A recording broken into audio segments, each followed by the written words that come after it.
Bulletin में सबसे पहले आपको खबर दें, सुप्रीम कोर्ट में आर्टिकल 63A की तशरीह के लिए दायर सदारती रेफरेंस और तहरीक अदम एतमाद के दिन तसादुम रोकने की बार काउंसिल की दरख्वास्त पर समाअत आज दोपहर 1 बजे होगी। चीफ जस्टिस उमर अता बंदयाल की सरबराही में 5 रुकनी लार्जर बेंच केस की समाअत करेगा। अटॉर्नी जनरल आर्टिकल 63A पर दलाइल देंगे। चीफ जस्टिस ऑफ पाकिस्तान समेत justice Ijazul Ahsan, justice Munib Akhtar, justice Mazhar Alam Miankhel और justice Jamal Khan Mandokhel larger bench का हिस्सा होंगे।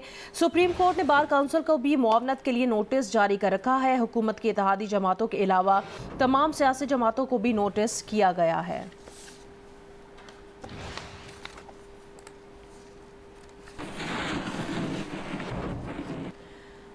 मुस्लिम लीग नून के लॉन्ग मार्च की रवानगी 2 दिन के लिए मौखर कर दी गई है। फैसला शहबाज शरीफ की सदारत में अहम पार्टी इजलास में किया गया। नून लीग ने लॉन्ग मार्च का नया प्लान भी जारी कर दिया। नून लीग ने लॉन्ग मार्च का नाम महंगाई मुकाओ मार्च रख दिया है। नए शेड्यूल के मुताबिक नून लीग का मार्च 26 मार्च को मॉडल टाउन लाहौर से दिन 2 बजे इस्लामाबाद के लिए रवाना होगा। मुस्लिम लीग नून का लॉन्ग मार्च लाहौर से इस्लामाबाद तक के सफ़र में 18 मकामात पर पड़ाव डालेगा। लाहौर से रवानगी के बाद लॉन्ग मार्च का पहला पड़ाव 26 मार्च की रात गुजरांवाला शहर में होगा। 27 मार्च को नून लीग के वर्कर्स सराय आलमगीर में रात गुजारेंगे और 28 मार्च की रात लीगी कारकुनान रावलपिंडी में क़याम करेंगे। पिंडी से नून लीग का लॉन्ग मार्च इस्लामाबाद पहुँचेगा।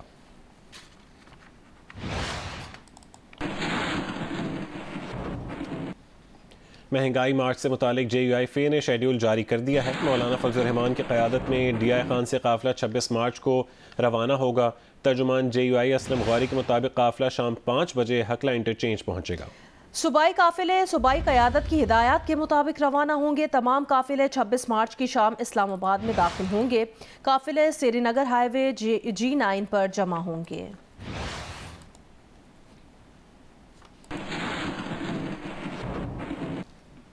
पंजाब कांस्टेबलरी की मजीद नफरी और गाड़ियां इस्लामाबाद पुलिस के हवाले करने का हुक्मनामा जारी कर दिया गया है। नोटिफिकेशन के मुताबिक पंजाब कांस्टेबलरी की 1000 नफरी इस्लामाबाद पुलिस के हवाले की जाएगी। 2 बख्तरबंद गाड़ियां और 5 कैदी वैनें भी इस्लामाबाद पुलिस के हवाले की जाएंगी। पंजाब कांस्टेबलरी की नफरी की रिहाइश का इंतजाम इस्लामाबाद पुलिस करेगी। ड्यूटी के बाद नफरी और गाड़ियां पंजाब कांस्टेबलरी को वापस भेज दी जाएंगी।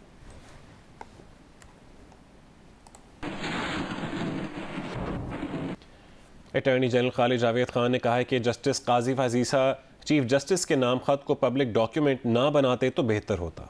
जियो न्यूज़ के प्रोग्राम कैपिटल टॉक में उन्होंने कहा कि स्पीकर के पास असम्बली का इजलास मुलतवी करने के लामहदूद इख्तियारात नहीं हैं। काजी फाजीसा साहब सुप्रीम कोर्ट के मोहतरम जज हैं, नहायत अदब के साथ, क्योंकि ये एक ऐसा ख़त है कि जो पब्लिक डॉक्यूमेंट बन गया है। मुनासिब ये होता कि इसको थोड़ा सा और सेंसिटिविटी के साथ, ज़ाहिर है कि उनको पूरा हक़ है अपने व्यूज़ का, बेहतर ये होता कि उसके तरीक़ाकार शायद कुछ बेहतर हो सकता था। ये मेरी ज़ाती राय है। क्या ऐसा स्पीकर साहब कर सकते हैं? उनके पास कोई इतने लामहदूद इख्तियारात हैं कि वो इजलास को अपनी मर्ज़ी के मुताबिक मुलतवी करते रहें? देखिए, लामहदूद इख्तियारात तो पाकिस्तान के आइन के तहत किसी के पास भी नहीं है। कुछ पार्लियामान की अपनी ट्रेडिशंस हैं, ये क्योंकि रिलेट करता है हाउस की इंटरनल प्रोसीडिंग से। मुझे यकीन है कि स्पीकर साहब माजी की जो मिसालें सामने रखते हुए और आइन की जो मैंडेट है उसको सामने रखते हुए 25 को फैसला करेंगे। अटॉर्नी जनरल साहब, सवाल हम सुप्रीम कोर्ट से क्यों पूछते हैं? हम पार्लियामेंट के अंदर ये मामला क्यों नहीं निपटाते? जो बुनियादी सवाल है वो ये है कि आर्टिकल 63A को 62(1)(f) के साथ मिला के पढ़ा जाए तो डिस्क्वालिफिकेशन की नौयत क्या है। अब इस पे इब्हाम है और इस वक्त क्लैरिटी की बहुत सख्त ज़रूरत है, और जो वाहिद इदारा जो अथॉरिटेटिवली इंटरप्रेट कर सकता है आइन को, वो सुप्रीम कोर्ट है। वज़ीर-ए-आज़म इमरान खान ने कहा कि इस्तीफ़ा हरगिज़ नहीं देंगे, अभी तो लड़ाई शुरू ही नहीं हुई। इस्तीफ़े का सवाल किधर से आ गया? ऑपोजिशन ने दबाव में अपने सारे कार्ड शो कर दिए। तहरीक अदम एतमाद पर वोटिंग से 1 दिन पहले अपना कार्ड खेलेंगे। इत्तेहादी भी साथ रहेंगे। ऑपोजिशन को पता नहीं कि आखिर उनके साथ कितने अरकान रह जाएंगे। न्यूट्रल वाली बात का गलत मतलब लिया गया। आर्मी चीफ से कोई दूरियां नहीं। उन्होंने कहा कि सियासत के लिए फ़ौज को बदनाम ना किया जाए। वज़ीर-ए-आज़म इमरान खान ने कहा, फ़ौज ना होती तो मुल्क के 3 टुकड़े हो चुके होते। सुप्रीम कोर्ट के सहाफ़ियों से मुलाकात के दौरान वज़ीर-ए-आज़म ने कहा कि किसी सूरत इस्तीफ़ा नहीं देंगे। क्या चोरों के दबाव पर इस्तीफ़ा दे दें? अभी लड़ाई शुरू भी नहीं हुई, इस्तीफ़े का सवाल किधर से आ गया? लड़ाई होने दें, वक्त बताएगा कि इस्तीफ़ा कौन देगा। ऑपोजिशन दबाव में अपने सारे कार्ड्स शो कर चुकी है। वो अपना तुर्क का पत्ता तहरीक अदम एतमाद से 1 दिन पहले खेलेंगे। वज़ीर आज़म ने कहा है कि 15 अरब में सब को ख़रीद सकते थे, मगर हुकूमत में होने के बावजूद ऐसा नहीं किया। इत्तेहादी भी साथ रहेंगे। अपोजिशन को पता नहीं कि आखिर में उनके साथ कितने अरकान रह जाएंगे। हुक्मरान जमात से लोग नाराज़ होते रहते हैं। पहले बता रहे हैं कि तहरीक अदम एतमाद वाला मैच जीतेंगे, जो जरदारी के साथ मिलेगा वो पैसे के लिए मिलेगा। कहा शहबाज शरीफ करप्शन का ब्रांड है, उसके साथ कभी नहीं बैठ सकता। नवाज शरीफ ने बैंकों के मनपसंद सरबराह लगाकर बड़े कर्जे लिए और वापस नहीं किए। एक सवाल पर वजीर आज़म ने कहा न्यूट्रल वाली बात का गलत मतलब लिया गया, आर्मी चीफ से कोई दूरियां नहीं हैं।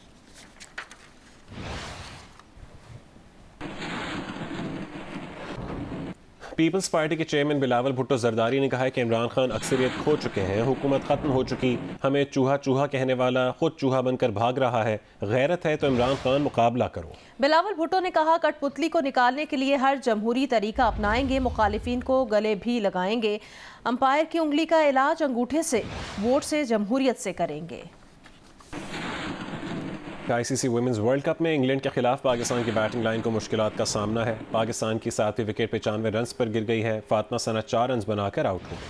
आलिया रियाज 9 रन बनाकर पवेलियन लौट गई। सिद्रा अमीन 32 रन बनाकर नुमाया रहीं। कप्तान बिस्मा मारूफ 9 रन बनाकर आउट हुई, जबकि ओपनर नाहिदा खान मैच की पहली गेंद पर ही विकेट गंवा बैठी।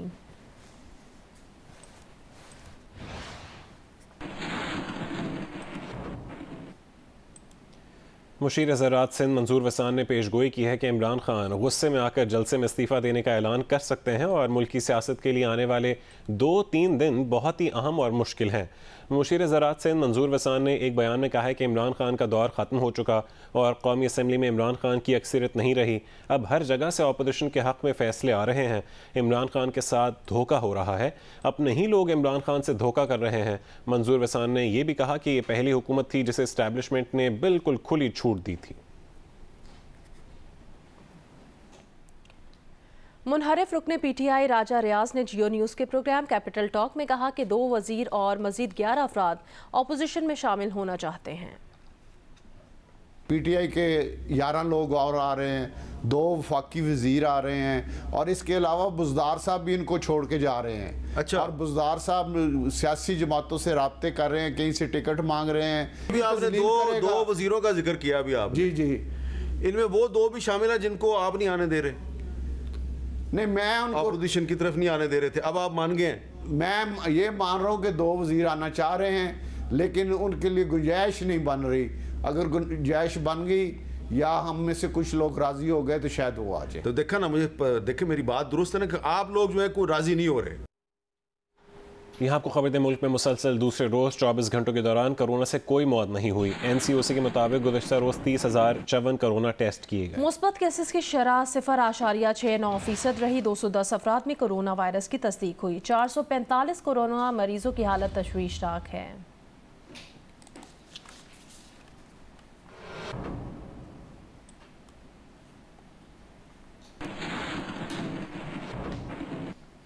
मुल्तान डिवीज़न में गंदम खरीदारी का टारगेट हासिल करने के लिए गंदम की ज़िले से बाहर नकलो हरकत पर पाबंदी आयद कर दी गई है। मज़ीद बताएंगे जियो न्यूज़ के नुमाइंदे इमरान चौधरी। जी, मुल्तान समेत जनूबी पंजाब में गंदम की फसल पकने के बिल्कुल आखिरी मराहिल में है। ख़ास तौर पर लिया, मुजफ्फरगढ़, कोटद्दू समेत थल के इलाकों में गंदम की फसल बाकायदा तौर पर 28 मार्च से उसकी कटाई का अमल शुरू हो जाएगा, जबकि मुल्तान डिवीज़न के 4 अजला में गंदम की कटाई का अमल 10 अप्रैल से 15 अप्रैल के दरमियान शुरू हो जाएगा। इसी सिलसिले में महकमा खुराक की जानिब से गंदम की ख़रीदारी की पॉलिसी का ऐलान कर दिया गया है, जबकि जो काश्तकार तंजीमें हैं वो पहले ही इस साल गंदम की पैदावार कम होने का खदशा जाहिर कर चुकी हैं, जिसके बायस अभी से कमिश्नर मुल्तान ने डिवीज़न के 4 अजला में ज़िला बंदी कर दी गई है और 24 जो है वो दाखिली और ख़ारजी रास्तों पर महकमा खुराक की टीमें बैठेंगी और गंदम जो है वो ज़िले से बाहर ले जाने की इजाज़त नहीं होगी। पेशावर की तहसील कोर गटरी हेरिटेज की तज़ीनो आराइश पर करोड़ों रुपए खर्च तो किए गए, ताहम हुकूमत की अदम तवज्जुही के बायस यहाँ लगाई गई बेशतर बेंचेस गायब हैं और लाइटें भी नाकारा हो गई हैं। तफसील बताएंगे पेशावर से जियो न्यूज़ के नुमाइंदे अबू बकर सिद्दीक। जिस वक्त मैं पेशावर की तहसील गोर गेटरी हेरिटेज में मौजूद हूँ, ये पेशावर का तारीखी इलाका है।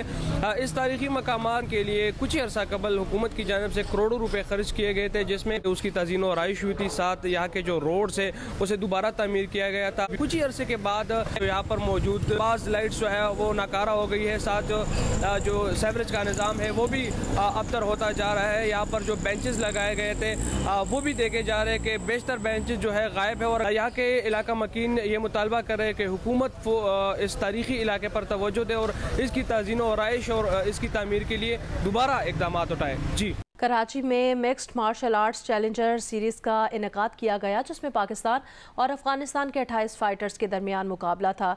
मर्दों के खतरनाक खेल में ख़वातीन ने भी ज़बरदस्त परफॉर्म किया। कराची में हुए मिक्स्ड मार्शल आर्ट्स के ज़बरदस्त मुकाबले, जिसमें पाकिस्तान और अफगानिस्तान के फाइटर्स ने एक दूसरे पर ताबड़तोड़ हमले किए। फाइटर्स का एक्शन था और शायकीन का भरपूर जोश। ख़वातीन फाइटर्स ने भी अपनी हरीफ पर खूब भड़ास निकाली। अपने आप को प्रूव कर सकते हैं बस हार्ड वर्क करके।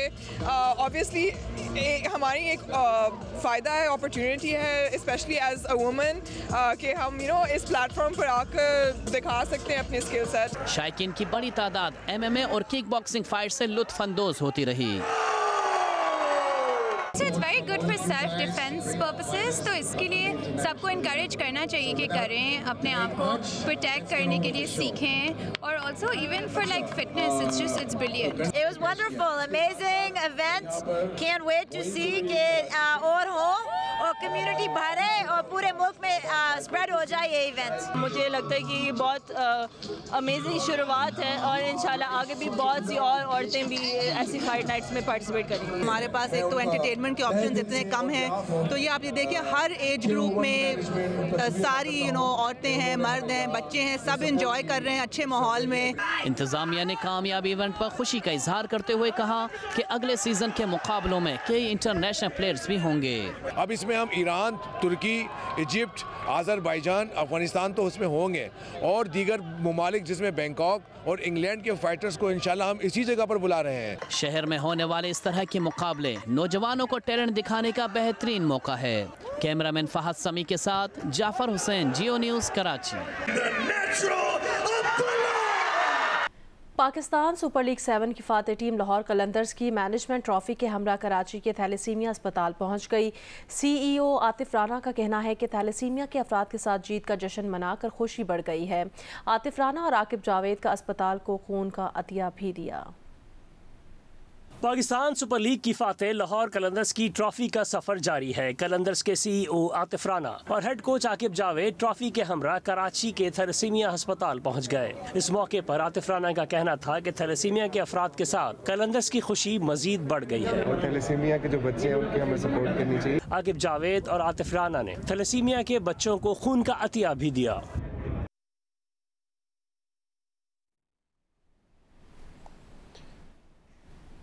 यौम Pakistan Karachi boxing championship Karachi south ने जीत ली है। DG रेंजर्स सिंध और साबिक टेस्ट क्रिकेटर्स शाहिद आफरीदी और मोइन खान ने बॉक्सर्स में इनामात तकसीम किए।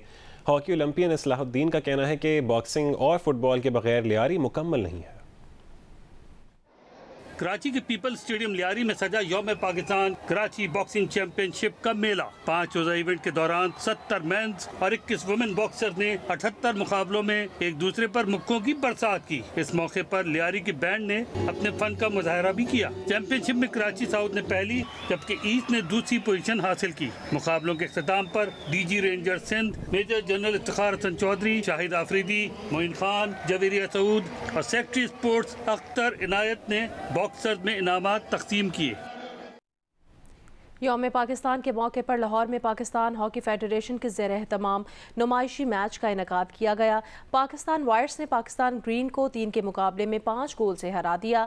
फातह टीम के रोमान खान ने हैट्रिक समेत 4 गोल स्कोर किए। लाहौर में खेले गए इस मैच के मेहमान खुसूसी पाकिस्तान हॉकी फेडरेशन के सेक्रेटरी आसिफ बाजवा थे। उनके हमरा head coach Siegfried Aikman, goal keeping coach Bob Wildhoff और डैनियल बेरे भी शामिल थे। पाकिस्तान ग्रीन और वाइट्स के दरमियान खेले गए इस मैच में पाकिस्तान वाइट्स ने ग्रीन को 3 के मुकाबले में 5 गोल से मात दे दी। फातह टीम की जानिब से रोमान ने हैट्रिक समेत 4 गोल स्कोर किए। 1 गोल रिजवान ने बनाया। पाकिस्तान ग्रीन के 2 गोल अरबाज ने स्कोर किए। 1 गोल हन्नान शाहिद ने बनाया। पारा चनार में 1 महीने से जारी फुटबॉल के मुकाबले इख्तिताम पजीर हो गए। ज़िला भर से कबायली अमायदीन समेत ज़िंदगी के मुख्तलिफ शोबों से ताल्लुक़ रखने वाले अफराद ने शिरकत की। मज़ीद बताएंगे जी न्यूज़ के नुमाइंदे अली अफजल अफजाल। जिन्ना स्टेडियम पारा चनार में पाक आर्मी की जानिब से कुरम फुटबॉल प्रीमियर लीग के मुकाबले इख्तिताम पजीर हो गए, जिसमें जिला भर से फुटबॉल टीमों ने हिस्सा लिया। फाइनल मुकाबलों में मेजर जनरल आकिब इकबाल मेहमानी हुसूसी थे। जिला कुरम के कबायली अमायदीन ने पाक आर्मी की जानिब से स्पोर्ट्स जैसी मुस्बत एक्टिविटीज़ के मौक़े की फराहमी पर उनका शुक्रिया अदा किया। मेहमान हुसूसी ने कामयाब खिलाड़ियों में इनामात तकसीम किए। फाइनल मुकाबलों में फुटबॉल के अलावा कराटे, रस्साकशी और दीगर रंगारंग तकरीबात भी पेश